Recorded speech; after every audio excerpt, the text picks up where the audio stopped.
याच विषयावरती आपल्यासोबत बोलण्यासाठी माजी पोलीस अधिकारी ॲडव्होकेट धनराज वंजारी आहेत. त्या या प्रकरणामध्ये एक बाब पुढे आलेली आहे. ती अशी आहे की जेव्हा एका चिमुकलीनं तिच्या आजोबांना सांगितलं की मला असं असं होत आहे, तेव्हा आजोबांच्या लक्षात आलं की काहीतरी गडबड झालेली आहे. व तिची जी मैत्रीण आहे तिच्याही घरी फोन लावला गेला. तर तिच्याही पालकांनी सांगितले, हो, ही सुद्धा आता शाळेत जाण्यास नकार देते आहे, काहीतरी गडबड झाली आहे. आणि मग त्यानंतर दोन्ही मुलींचे पालक मुलींना घेऊन एका खासगी रुग्णालयामध्ये गेले. तिथं त्याची वैद्यकीय तपासणी केली त्या दोघींचीही. त्यामध्ये लक्षात आलं की होय, त्यांच्यावर लैंगिक अत्याचार झाला. त्यानंतर हे दोन्ही कुटुंबीय हे शाळा प्रशासनाकडे गेले, शाळेला सांगितलं. शाळेनं त्यांची दखल घेऊन हे त्यांची समजूत काढण्याचा प्रयत्न केल्यावर ते पोलीस स्टेशनला गेले.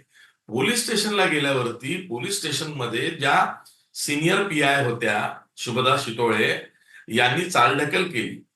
तिथे एक असिस्टंट पी.एस.आय. होता, त्यांनी चालढकल केली. हेड कॉन्स्टेबल होता, त्यांनी चालढकल केली. तिथे काही फोन आले असंही म्हणतात. जवळजवळ 13 तास या दोन्ही मुलींच्या चिमुकलींच्या पालकांना तात्काळ पोलीस स्टेशनमध्ये ठेवलं गेलं. त्यातली एक चिमुकलीची आई जी आहे ती गरोदर आहे, जी आता रुग्णालयात दाखल झालेली आहे.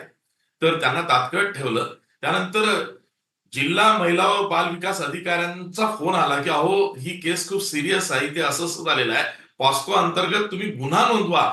तेव्हा कुठं गुन्हा हा नोंदवला गेला, तेव्हा 13 तास उलटून गेले होते. आणि नंतर मग पुढे हे प्रकरण सरकलं. कालपर्यंत फक्त बदल्या झाल्या होत्या सिनियर पी.आयच्या, त्याचबरोबर असिस्टंट पी.एस.आय. आणि हेड कॉन्स्टेबलचा. जेव्हा आंदोलन सुरू झालं आणि ते दुपारनंतर मग उपमुख्यमंत्री देवेंद्र फडणवीसांनी घोषणा केली की त्यांना निलंबित करण्यात आलेलं आहे. तिकडे शाळा प्रशासनानं लेखी माफीनामा प्रसिद्ध केला. आणि सकाळी जेव्हा शाळेत तोडफोड झाली काल सकाळी 7 वाजता, तेव्हा जेव्हा पालक गेले तेव्हा त्यांचं सांत्वन करायला शाळेच्या प्रशासनाकडनं कोणीही समोर आलं नाही. तेव्हा उद्रेक झाला आणि तोच उद्रेक हा पुढे मग बदलापूर रेल्वे स्थानकावरती झाला. सांगायचं तात्पर्य असं आहे की 12-13 तारखेला ह्या घटना घडल्या आहेत असं म्हणतात. त्यानंतर आज आपण चर्चा करतो आहोत की 21 ऑगस्टला. कालचा दिवस हा 20 ऑगस्टचा होता. म्हणजे मध्ये नाही म्हटलं तरी 5-6 दिवस निघून गेलेले आहेत. हे प्रकरण दडपण्याचाही प्रयत्न झालाय अशी माहिती पुढे येते आहे. राजकीय हस्तक्षेप यामध्ये बिलकुल नाकारता येत नाही. तो झाला असण्याचीच दाट शक्यता दिसते. कारण ही जी शाळा आहे, ते जे आपटे बंधू ही शाळा चालवतात, ते राष्ट्रीय स्वयंसेवक संघ आणि भाजपशी संबंधित पदाधिकारी सुद्धा आहेत. तेव्हा राजकीय हस्तक्षेप यामध्ये झाला असा आरोप हा विरोधी पक्षानं केलाय. हे या प्रकरणातलं गूढ आहे. आणि या प्रकरणामध्ये जर का राजकीय हस्तक्षेप असेल, दिरंगाई झाली असेल, ती राजकीय हस्तक्षेपानं झाली असेल, पोलीस आपलं कर्तव्य विसरले असतील तर का विसरले, त्यांनी दिरंगाई का गेले, असे प्रश्न उपस्थित झाले. तर म्हणूनच मी ॲडव्होकेट धनराज वंजारी यांच्याकडे जातोय. सर, या प्रकरणामध्ये पोलीस आपलं कर्तव्य बजावण्यात कमी पडले. निदान त्या 2 चिमुकल्या ज्या 3.5-4 वर्षांच्या आहेत, त्यांचा तरी पोलिसांनी विचार करायला हवा होता. आशिष, तू म्हणतो ते अगदी बरोबर आहे. भावनात्मक दृष्टिकोनाने बघितलं तर पोलीस अधिकाऱ्यांच्या घरी सुद्धा मुलं असतात. उद्या त्यांच्यावर अशी परिस्थिती आली तर काय करतील याचा विचार माझ्या सर्व पोलीस बांधवांनी करावा. आणि अतिशय दुर्दैवाची बाब आहे की त्या पोलीस स्टेशनला वरिष्ठ ठाणे प्रमुख ज्या आहेत त्या महिला अधिकारी आहे आणि त्यांच्यामध्ये ही असंवेदनशीलता जी दिसते ती अक्षम्य गुन्ह्या एवढीच जबाबदार आहे. हे जे पोलीस अधिकारी आहे यांना सर्वप्रथम त्या केसमध्ये कमिशन आणि ओमिशनचं प्रिन्सिपल कायद्यातलं वापरून गुन्हेगार केले पाहिजे आणि त्यांना अटक झाली पाहिजे.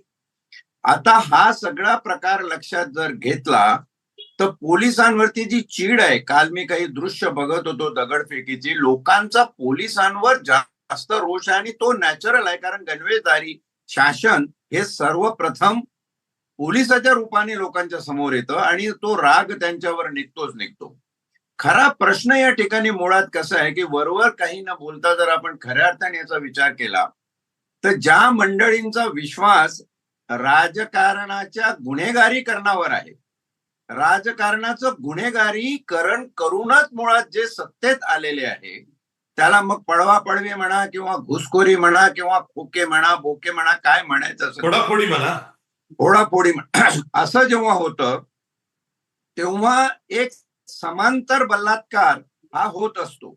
आता या ठिकाणी ज्या बालिकांवर अत्याचार झालेले आहे तेवढेच मोठे अत्याचार आणि खरा बलात्कार जर कुठं झाला असेल तर तो या देशाच्या संविधानावर झालेला आहे आणि इथल्या कायदा व्यवस्था रचनेवर झालेला आहे.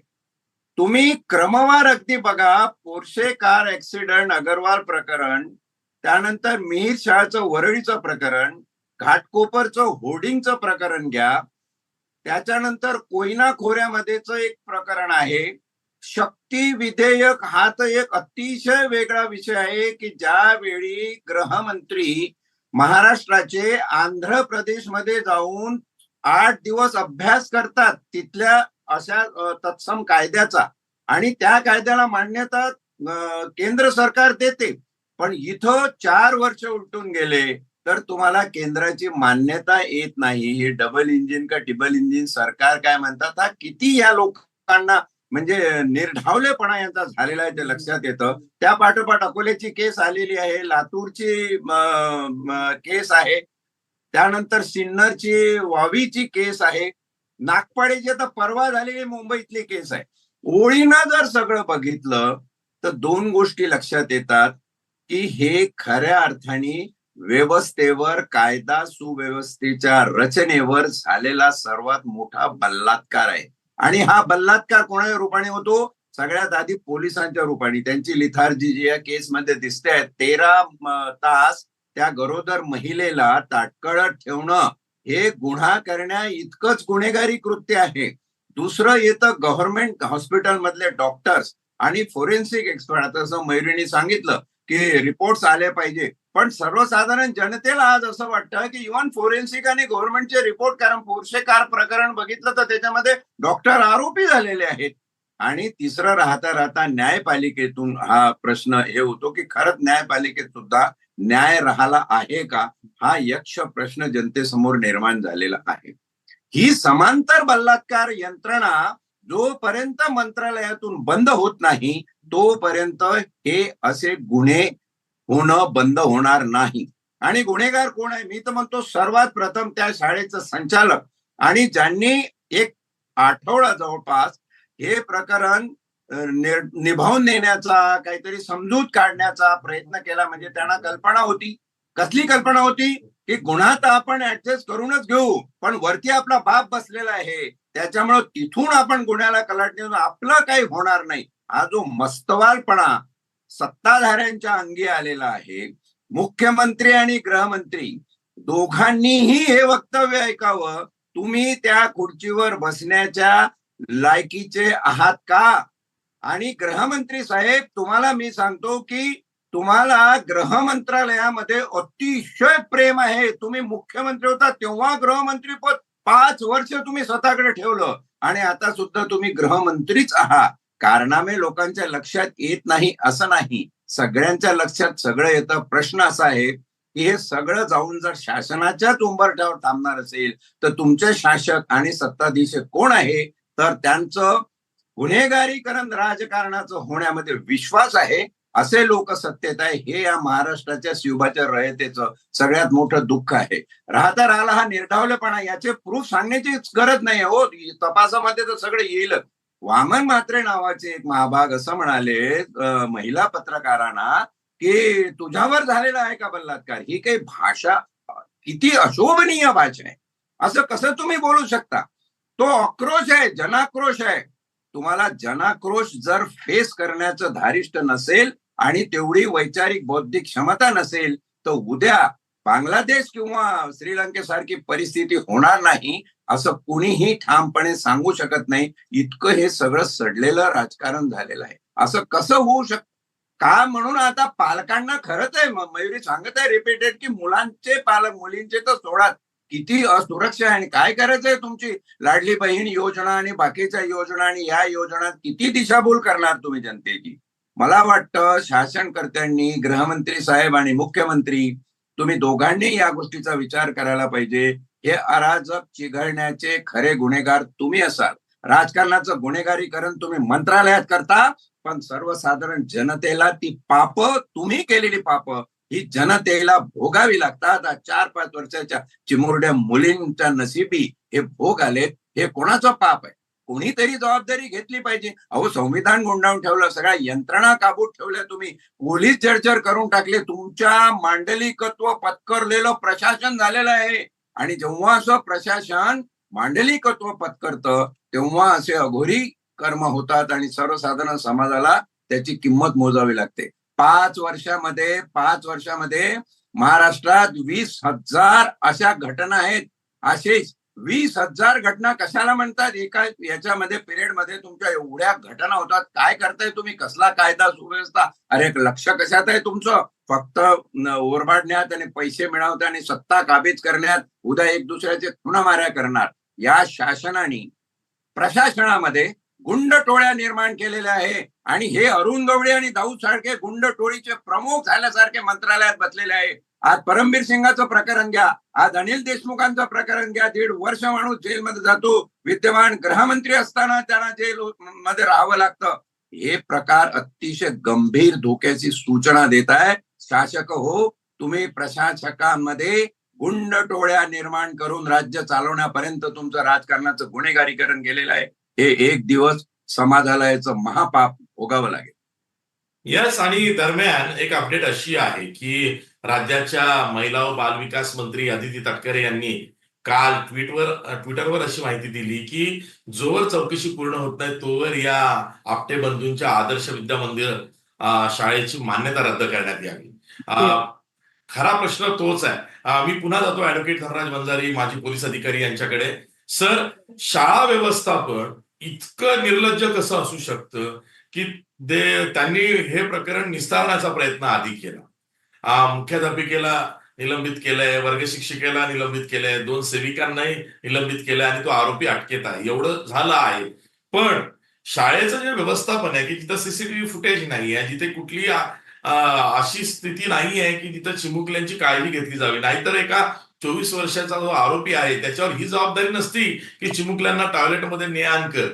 याचा अर्थ शाळेमध्ये कुठलीही एसओपी, स्टँडर्ड ऑपरेटिंग प्रोसिजर जी असते कायद्यानं शाळांमध्ये अशा, ती पाळली जात नव्हती. तर अशा वेळेस शाळा संचालकावरती गुन्हा दाखल होणे, त्याला अटक होणे, हा विषय का हाती होत नाही? इथे राजकीय हस्तक्षेप याची चर्चा होते. सर, नाही, शाळा संचालक आणि त्यांचा जो एक गलथानपणा आहे मॅनेजमेंट मधला, तो गलथानपणा हा गुन्हा घडण्याला कारणीभूत झालेला आहे. म्हणून त्यांना सरळ सरळ याच्यामध्ये आरोपी केलं पाहिजे. पण एवढे शिक्षण खात्याचे नियम, शर्ती, अटी सगळ्या असूनही ते अशा प्रकारचं निष्काळजीपणा करतात. याचाच अर्थ असा आहे की त्यांना राजकीय अभय आहे. आपला बाप कोणीतरी वरती बदलेला आहे आणि आपलं काही वाईट होणार नाही, आणि समजा काही झालं तर आपण कुठल्याही थराला जाऊन मॅनेज करून घेऊ. हा जो त्यांच्यामध्ये एक प्रकारचा दंभ निर्माण झालेला आहे ना, ती फार धोक्याची घटना आहे आणि गंभीर बाब आहे. आता एसआयटी स्थापन केली, त्यांना माहिती आहे एसआयटी मध्ये काही होणार नाही. मी तर म्हणेल फडणवीस साहेब आणि शिंदे साहेब, तुम्ही आतापर्यंत किती एसआयटी फॉर्म केल्या, किती एसआयटी फॉर्म करण्याच्या घोषणा तुम्ही विधानसभेच्या अधिवेशनामध्ये केलेल्या आहे. त्या एका एसआयटीचा रिपोर्ट काय आला तो तरी पब्लिकमध्ये मांडा. एक श्वेतपत्रिका द्या पटलावर विधानसभेच्या आणा आणि सांगा की काय केलेलं आहे. मग ते समृद्धी असो की पोर्शे प्रकरण असो की कुठला बलात्काराचं प्रकरण असो, आम्ही एसआयटी ही अजून एक मोठी डस्टबिन तुम्ही निर्माण केलेली आहे की काय एसआयटीच्या नावाने, असा प्रश्न या ठिकाणी जनतेला पडलेला आहे की प्रकरण घ्यायची, नेऊन एसआयटी मध्ये टाकायची. जनतेला सुद्धा आता कळलेलं आहे की एसआयटी मध्ये काही होत नाही. आणि त्याचं धगधगीत उदाहरण की तुमच्याच दावणीला बांधलेला प्रॉसिक्युटर तुम्ही केसचा प्रमुख म्हणून नेमलेला आहे. हे इतकं सूर्यप्रकाशा इतकं आहे की तुमचं कोणीही काही वाकडं करू शकत नाही याची तुम्हाला कल्पना आहे. आणि काही झालं तर मग एसआयटी करायचं, काही इकडे जायचं तिकडे जायचं आणि असं करून टाकायचं. आता प्रश्न हा जनतेने विचार करण्याचा आहे. या तुझ्या चॅनलच्या माध्यमातून मी जनतेला असं आव्हान करेल की तुम्हाला हक्काची जाणीव आहे, तुमच्या अधिकाराची जाणीव असं तुम्ही म्हणता आणि तोडफोड आणि हे ते सगळं करता. त्यामध्ये न जाता तुम्हाला तुमच्या कर्तव्याची जाणीव सुद्धा असली पाहिजे की कोणाला तुम्ही राज्याच्या मुख्य स्थानी बसवलेलं आहे, कोणाला गृहमंत्री पद बहाल केलेलं आहे, कोण त्यांना निवडून देतं, ही जनताच निवडून देते. आणि अशा प्रकारचा आक्रोश आणि अशा प्रकारची बेदरकार दुःख जर तुमच्या नशिबाला येणार असेल तर तुम्ही या ठिकाणी विचार करायला पाहिजे. सरतेशेवटी एक मुद्दा घेऊन थांबतो की जसं तू सांगितलं की कोणीतरी अपील केलेलं आहे की त्या शाळेची मान्यता रद्द करा. त्या शाळेची मान्यता रद्द करून उपयोग नाही. ती जर तुम्ही मान्यता रद्द केली तर ते शैक्षणिक वर्षांचं नुकसान विद्यार्थ्यांचं अगदी एजी केजी पासून पीजी पर्यंत जे होणार आहे त्याचे नुकसान भरपाई काय आहे ते न करता तुम्ही अशी मागणी करा तुझ्या चॅनलच्या माध्यमातून परत ही मागणी करतो मी की शासनाने एक संयुक्त बॉडी इंडिपेंडंट तयार करून शाळेचं मॅनेजमेंट शासनाने आपल्या हातात घ्यावं किंवा त्या बॉडीला द्यावं किंवा न्यायालयीन चौकशीच्या अंतर्गत या SIT कराव्या. उगाच जनतेला मूर्ख बनवण्यात अगदी वेळ बरोबर. घालवण्यात जसं यायला कोलकाताच्या पाहिजे. प्रकरणामध्ये सुप्रीम कोर्टानं सुमोटो स्वतःच्या देखरेखीत ते प्रकरण घेतलं, तसं बरोबर मुंबई हायकोर्ट हे प्रकरण आपल्या सुमोटो हातात घेऊ शकतं. अजिबात घेऊ शकतं, बिलकुल घेऊ शकतं आणि ते घेतल्या गेलं पाहिजे.